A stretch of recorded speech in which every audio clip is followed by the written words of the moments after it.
ও মাই god! এ আমি কি শুনলাম? আনন্দে একেবারে মনটা ভরে গেল ভাই। কার ভক্ত হয়েছি বুঝতে হবে। খুব রহস্যজনক একটা ভিডিও। শেষ পর্যন্ত সবাইকে দেখার অনুরোধ করছি। কিছুক্ষণ আগে আমি গণমাধ্যম কর্মী পিয়াল হাসান ওনার একটা ইন্টারভিউতে গত ঈদে মুক্তি পাওয়া বুবলি আপুর সিনেমা মায়া দ্য লাভ এই সিনেমার নির্মাতার একটা সাক্ষাৎকার দেখলাম। জাকির হোসেন জাকির ভাই ভাই উনি কি বললো শুনলে আপনি একেবারে অবাক হয়ে যাবেন। বর্তমানে অন্যান্য নায়িকাদের হাতে কাজ নাই বললেই চলে। অনেকে তো কাজই পাচ্ছে না। কেউ কেউ দেখছি আবার সাংবাদিকদের প্রশ্নে উত্তেজিত হয়ে যাচ্ছে। এই তো সেদিন বিএফডিসিতে দেখলাম এক সময়ের অনেক আগের আমলের এক নায়িকা যার এখন কোনো কাজ নেই, তাকে প্রশ্ন করা হয়েছিল আপনি আবার নতুন সিনেমা নিয়ে কবে আসছেন। ওহ মাই গড! এই প্রশ্ন করাতে তো রীতিমতো তেলে বেগুনে জ্বলে উঠেছে সেই নায়িকা। তিনি চোখ বড় বড় করে উত্তর দিয়েছেন, আমি কি সারাদিন সিনেমা নিয়েই থাকবো? আমাকে কি সারাদিন এফবিসিতেই পড়ে থাকতে হবে? সিনেমা ছাড়া কি আমার কোনো কাজ নেই? আমিও জীবনে অনেক সিনেমা করেছি। আমিও কোটি কোটি সিনেমা একসময় করেছিলাম। ও সরি, আবেগে বেশি বলে ফেলেছি। উনি এতটা বলেনি, আরও অনেক কম বলেছে। তিনি বলেছে একসময় আমি ব্যস্ত ছিলাম, এখনও আমি ব্যস্ত। আমার হাতে অনেক সিনেমা, সময় হোক আসবে, একের পর এক আপনারা জানতে পারবেন। ওহো মাই গড! আমি সাংবাদিকদেরকে বলি ভাই, এই ধরনের প্রশ্ন করে কেন মানুষকে বিব্রতকর পরিস্থিতিতে ফেলেন? আপনারা তো জানেন তার হাতে এখন কাজ নাই। তাকে প্রশ্ন করলে সে লজ্জার হাত থেকে বাঁচার জন্য এই ধরনের উত্তর তো দেবেনি। মানে হচ্ছে কি জানেন, সাংবাদিকরাও দুষ্ট আছে, যা খোঁচা দেয় খোঁচা। প্লিজ ভাই, এই ধরনের খোঁচা দেওয়ার দরকার নাই। যাদের হাতে কাজ আছে তাদের নিয়েই ব্যস্ত থাকুন, তাদের নিয়েই বিভিন্ন নিউজ করুন। যাদের হাতে কাজ নাই তাদেরকে এইভাবে খোঁচা দিয়ে দয়া করে বিব্রতকর পরিস্থিতিতে ফেলবেন না। এখন আসি মূল আলোচনায়।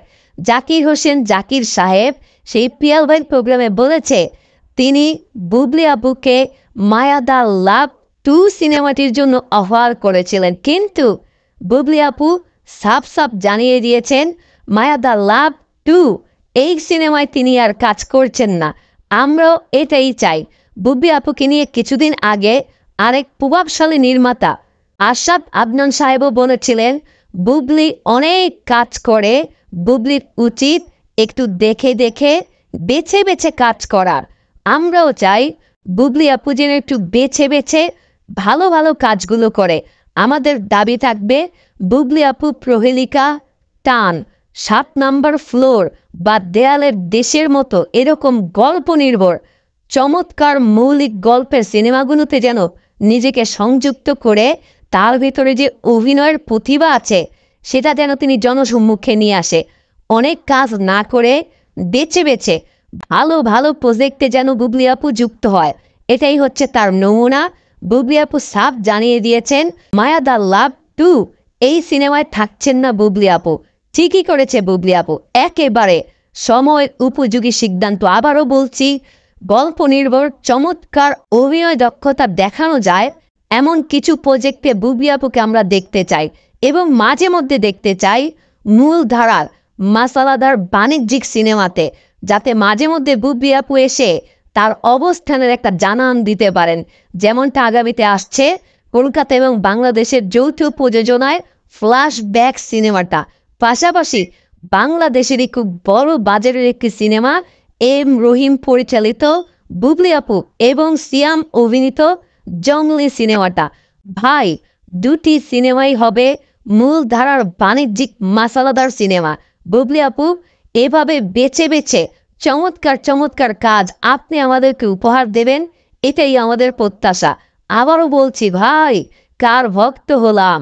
অন্যান্য নায়িকারা যেখানে কাজই পাচ্ছে না, কোনো রকম সিনেমার নামে অল্প বাজেটের নাটক, টেলিফিল্ম, ওয়েব ফিল্ম করে কোনো রকম নিজেকে টিকিয়ে রাখার চেষ্টা করে যাচ্ছে, কোনোভাবেই বাণিজ্যিক বড় অথবা ছোট কোনো সিনেমাই পাচ্ছে না, সেখানে বুবলি আপু কাজ ফিরিয়ে দিচ্ছে। বুঝতে হবে ম্যান, কার ভক্ত হলাম। গর্ব তো একটু করবই।